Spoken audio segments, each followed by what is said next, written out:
Longoria a complètement pété les plombs après le match face à l'AJ Auxerre. L'OM s'est incliné 3 buts à 0 à la Baie des Champs et à la clé avec l'arbitrage de Monsieur Jérémy Stinat, un double jaune pour Cornelius et un penalty pas si évident à siffler sur Merlin. On va en parler avec Enzo qui est présent avec moi. Ouais, salut Tino, heureux d'être avec toi. Et évidemment, il n'y a pas que Longoria qui a pris la parole, il y a aussi Roberto De Zerbi, Ravanelli et Geronimo Rulli, notre gardien. On va analyser tout ça. C'est parti les gars, bonne vidéo. N'hésitez pas évidemment à vous abonner, à liker et partager. Liker nous aide pour le référencement.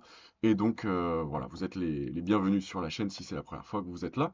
Alors, Longoria a pété un plomb. On a appris que Pablo Longoria avait déclaré «C'est un championnat de merde. Si l'OM a une proposition de Super League, on part tout de suite». Alors voilà, ce sont des déclarations incroyables qui sont pas sans rappeler les déclarations de Zlatan Ibrahimovic qui avait pété un plomb à l'époque du PSG. Il avait parlé de pays de merde avec championnat qui ne méritait pas le PSG. Il y avait eu des sanctions. Là, on imagine qu'il y aura des sanctions. C'est quand même fou. Et de parler de Super League, qui est un projet qui n'est plus sur la table depuis longtemps, mais on imagine dans les coulisses, c'est quand même assez incroyable comme propos, non, Enzo? Bah, comme tu l'as dit, c'est incroyable. Et puis, dans mon souvenir, tu as rappelé aussi justement la déclaration de Zlatan envers le pays de merde qui était la France. Mais un président de Ligue 1 qui déclare que le championnat de Ligue 1, c'est de la merde et qu'il aimerait, s'il le pouvait, accéder à un projet européen, c'est totalement inédit. Et tu sens même dans sa communication, dans son attitude, que Pablo Longoria, il est totalement résilié. Et c'est la goutte d'eau qui a fait déborder le vase ce soir. Mais franchement, moi, je vais pas te mentir. Moi, je suis déjà un peu étonné de mettre cette proposition de Super League sur la table. Parce que Roberto De Zerbi est un coach qui, à mon avis, n'aime pas cette chose de Super League. Hein, on est d'accord avec ça. Je pense que si l'OM va en Super League, Roberto démissionne. Ensuite, on va en reparler, mais de tels propos après un match comme celui-ci, alors évidemment, il y a questionnement sur le double jaune de Cornelius, mais le pénalty de Merlin est pas forcément flagrant. Alors voilà, je vais vous lire. C'est prévu, c'est orienté cette histoire, il y a pénalty sur Merlin. 4 arbitres européens m'ont dit que c'était le cas, et le plus gros scandale, c'est le carton rouge de Cornelius. Alors on est évidemment d'accord que le carton rouge de Cornelius, c'est assez bizarre, mais voilà, Monsieur Stinat, il y avait eu déjà des tensions sur le fait qu'il ait été invoqué pour ce match. Enzo, toi, tu en penses quoi? On parlait du penalty sur Merlin, pas forcément évident parce que Merlin le joue un peu mal. Cornelius le double jaune, alors effectivement plus compliqué. Qu'est-ce que t'en penses? Bah écoute, moi je suis de ton avis. Le penalty sur Merlin, il y a peut-être un litige, mais il n'est pas forcément flagrant et tu es pas sûr à 100% qu'il y ait penalty. Par contre, le deuxième jaune de Cornelius, c'est une vaste blague. C'est-à-dire qu'en gros, dans le football, tu n'as même plus le droit d'aller au contact, ni même de toucher le ballon. Mais là où c'est très très fort, et ces déclarations sont fortes à Pablo Longoria, c'est qu'il te dit clairement, c'est orienté, c'est calculé. Hmm. Donc potentiellement qu'il y a un complot contre l'OM depuis des semaines en interne pour à chaque fois faire perdre les matchs ou avoir des décisions contre son club. Donc c'est fort. Moi, encore une fois, j'ai pas le souvenir d'un président de Ligue 1 qui te dit de tels propos envers l'arbitrage après une rencontre certes perdue. Donc il y a la frustration aussi, il faut pas l'enlever. Hein. Mais bon, Longoria, c'est un dirigeant de qualité qui est extrêmement compétent. Donc il doit quand même savoir se canaliser. Mais pour moi, c'est en fait le surplein. C'est la goutte d'eau qui fait déborder le vase. Et là, il n'en peut plus en fait. Parce que moi, comme je te le disais en amont, moi, de base, c'est de l'école, entre guillemets, bielciste. C'est-à-dire que je ne parle jamais d'arbitrage, je ne critique jamais l'arbitrage, parce qu'une semaine, ça peut aller dans ton sens, et celle d'après, en ta défaveur. Mais par contre, quand c'est trop flagrant, qu'il y a une double mesure criante, et que à chaque fois, les décisions vont contre toi, c'est peut-être au final normal qu'un président prenne la parole et exprime son ras-le-bol, tout simplement. C'est vrai que le corps arbitral cette saison, comme tu le dis, il y a eu pléthore de situations un peu bizarres. Alors on va pas s'amuser à encore les lister ce soir, parce que déjà on est fatigué et que la vidéo durerait 30 minutes. Mais c'est vrai qu'il y a beaucoup de polémiques là-dessus. Alors encore une fois, ce soir, Monsieur Stinat n'est pas étranger à ces polémiques d'ailleurs, mais je trouve que, comme tu dis, Longoria, c'est censé être un président de football, et je pense qu'il aurait mieux fait de ne pas réagir à chaud comme ça. Voilà, on a une vidéo de lui qui est Il est vraiment, totalement hystérique. Hein. il est Mm. hystérique dans la tribune. Moi, j'aime bien qu'on prenne des positions, que le club soit fort par rapport à ça, mais je suis pas pour réagir tant que ça avec ces sentiments. Je sais qu'il y a des gens qui vont pas être d'accord et dire qu'il faut taper du poing sur la table. Moi, c'est ma position. N'hésitez pas à dire dans les commentaires ce que vous en pensez. Mais c'est vrai que même à une époque, bon, après on avait le yaourt nature Vincent Labrune, même à une époque où Bielsa c'était encore plus flagrant et il n'y avait pas la VAR pour sauver les meubles, donc les arbitres faisaient ce qu'ils voulaient. Mais là, c'est quand même plus compliqué. Par exemple, De Zerbi qui dit le rouge de Cornelius, c'est un scandale. Bah voilà, là, tu réagis en conférence de presse, c'est moins explicite, tu parles surtout du sportif. Le rouge de Cornelius est potentiellement un scandale. Rouli qui dit l'arbitre a pris des décisions qui sont compliquées à comprendre. C'est impossible d'arrêter la course pour Cornelius, il touche le ballon. Je pense que l'arbitre ne connaît pas le football, c'est impossible. Alors effectivement, il y a des déclarations qui s'entendent. Enzo, je sais pas ce que t'en penses.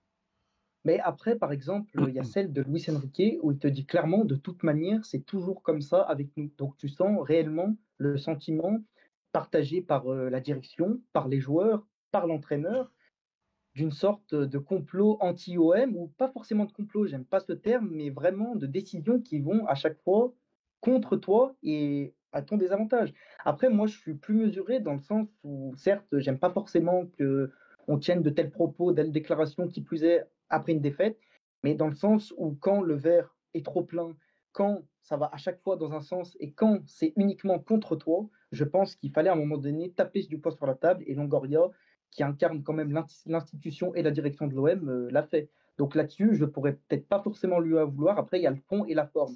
Là, peut-être que, en fait, il a fait de la communication dans le sens où il sait très bien, comme le faisait par exemple un Olas à son époque, que sur les dernières rencontres de Ligue 1, maintenant, quand tu te déplaces au Vélodrome ou que tu arbitres l'OM, tu ne seras plus peut-être tu ne l'arbitreras plus, pardon, de la même manière. Ouais. C'est-à-dire que tu sais potentiellement que Longoria est derrière toi et au moindre truc, fait et gestes, il va te scruter. Donc ça peut jouer réellement dans la tête des arbitres. Et je pense que c'est pour ça qu'il le fait, Longoria. Peut-être, oui, peut-être, effectivement. Et puis il y avait eu aussi l'épisode Textor, là, ces derniers temps, qui disait que Longoria ne parlait pas assez, donc peut-être qu'il a été chez tout dans son ego, le Pablito. Il y a beaucoup de ça aussi. Je pense que Longoria, en fait, il en a ras-le-bol parce que je pense sincèrement que quand il fait ses déclarations, il est sincère et authentique. Il en a marre de se faire, pardonne-moi l'expression, enfler, en fait, tout simplement. Et encore, Et, t'es poli là, tu restes poli, Enzo. et encore, je suis poli. Pour pas dire l'expression de Dimitri Payet dans le tunnel lors d'un match de Ligue 1. Ah, les bons souvenirs. Non, Eh mais oui, en tout cas, en fait, ce qui m'embête aussi un peu, c'est que peut-être que ça. Bon, je pense qu'ils ne le font pas vraiment et que c'est surtout de la com, mais je veux pas que l'effectif ni l'entraîneur ne se cachent derrière ça. Alors, je ne pense pas que Roberto De Zerbi le fasse, ni l'effectif le fasse, vraiment, puisque ce sont juste des déclarations qui, à mon avis, remontent à la surface, mais à mon avis, ils font un constat plus lucide. Mais il faudrait pas que ça devienne quelque chose où on se remet jamais en question. Voilà. oui, je suis entièrement d'accord avec tes propos. En fait, il ne faut pas tomber dans la facilité, dans le sens où, lors d'une contre-performance, qui était le cas quand même ce soir, hein, parce que certes, l'expulsion de Cornelius, l'arbitrage, oui, je suis d'accord, mais aussi, comme on l'a débriefé avec Massilia Zone et les collègues, c'était clairement un match non abouti avec une possession stérile et un jeu archaïque. C'est-à-dire que oui, il y a l'arbitrage, mais pas que. Et en fait, il ne va pas falloir, durant les matchs qui restent cette saison, se cacher derrière l'arbitrage en permanence. Mm. Oui, certes, il va constamment en notre désavantage. Il y a peut-être aussi des fois, il faut le dire, qu'il n'y avait pas forcément des situations en notre faveur qui ont été sifflées et on n'a pas forcément dit grand-chose, enfin, dans le sens où voilà, c'est l'essence même du football, mais à partir du moment où c'est quand même bien contre toi et c'est récurrent, je trouve normal qu'un président de l'Olympique de Marseille tape du poing sur la table. Et s'il l'a fait, encore une fois, moi c'est ma théorie, c'est justement pour mettre la pression sur le camp arbitral et les arbitres en France. Ouais. Après, il y a le fond et la forme, hein, Enzo. Moi, je trouve que ce soir, ça peut surtout nous desservir. Euh, Ah mais ce soir je trouve que complètement. ça peut desservir une cause juste. Parce qu'au final, Monsieur Stinat, même si on sait que bah finalement ça fait plusieurs fois qu'il nous arbitre et plusieurs fois que Accompli. c'est un peu cataclysmique alors que l'année dernière il était très bon d'ailleurs c'est un arbitre que j'aimais bien à l'époque. Là, cette année, ouais, force est de constater que c'est un peu plus compliqué. Mais malheureusement, Monsieur Stinat, ce n'est pas son pire match. Et ce n'est pas le pire match où l'OM est désavantagé. Donc en faire un scandale comme ça, moi, ça me paraît un peu démesuré, mais en tout cas. Mais je suis d'accord avec toi sur le fait qu'il faut qu'on prenne position. Et d'ailleurs, je voulais parler de Massy Yazone, et je pense que vous n'avez pas été étranger à ce qui s'est passé sur la chaîne ces derniers temps.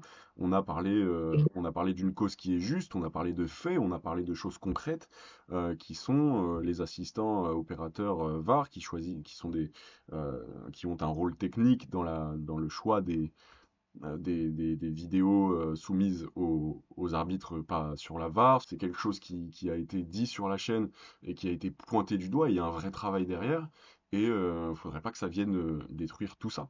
Oui, c'est carrément ça, c'est qu'en fait, comme tu l'as souligné, j'ai beaucoup aimé ta phrase, il faut pas qu'en fait une cause, qui est de base juste, devienne totalement inaudible de par, la forme. Hmm, Parce que le fond est bon, mais la forme ce soir, il y en a qui vont te dire certainement dans les commentaires ou même des supporters, des observateurs du football, que la forme, laisse, à désirer, mais hmm, que le fond est bon. Mais après, encore une fois, je pense que ce soir, Longoria, c'est peut-être, de la frustration aussi ouais, après une défaite, c'est criante 3-0 face à Auxerre, que par exemple, s'il y a victoire, on ramène un point, il n'a pas forcément le même discours. peut-être. Là, c'est de perdre et en plus de ça, une décision en plus qui plus est avec le même arbitre et ça, je tiens à le souligner parce que c'est encore monsieur Sinat, comme tu l'as dit, très bien précisément, qui est encore, dans le litige. Après, le match face à Lille, on se fait éliminer au tir au but. Heu, c'est lui qui est à l'origine de la suspension, de Benassia Hmm, aussi finalement. Donc ça fait quand même beaucoup. hmm. Mais en tout cas, non, je voulais juste préciser, on n'est pas mégalo, hein. Alors effectivement, c'est notre enquête, mais ça a été confirmé par plusieurs médias assez sérieux. Donc voilà, on n'est pas tout seul dans notre délire. Et voilà, il y a peut-être plus qui va arriver plus tard. Voilà, on ne dit rien. Voilà. Mais en tout cas, c'est quelque chose de concret. Merci Enzo, merci à toi d'en avoir parlé avec moi. Je vais juste terminer sur la déclaration de Fabrizio Ravanelli comme promis, qui dégomme l'arbitre. Toute la France l'a vu, Monsieur Stinat a fait n'importe quoi, il a fait un arbitrage scandaleux. Le deuxième jaune à Cornelius est inacceptable, il a pris le ballon, tout le monde l'a vu, effectivement. On était déjà dans une situation difficile car il manquait notre capitaine, suspendu à cause de jaune contre Angers et Rennes qui n'existaient pas, encore pire. On n'accepte plus ça. Il y a beaucoup de sujets qui sont contre l'OM. C'était honteux l'arbitrage. Donc voilà, même Ravanelli s'agace. Il va de sa petite déclaration. Voilà. Donc merci les gars d'avoir suivi. Dites-nous ce que vous en pensez en commentaire. Il faut que ce soit un débat serein, évidemment. Commentez bien et juste. Merci Enzo à toi d'avoir participé. J'invite tout le monde à s'abonner, à liker, partager, à suivre le média sur TikTok, sur Twitter, sur Instagram et sur YouTube. Le média le plus complet sur l'Olympique de Marseille, humblement, comme le dit si bien Wahib, comme on le dit si bien tous ensemble, tous en cœur. Merci les gars. Ciao. Allez l'OM.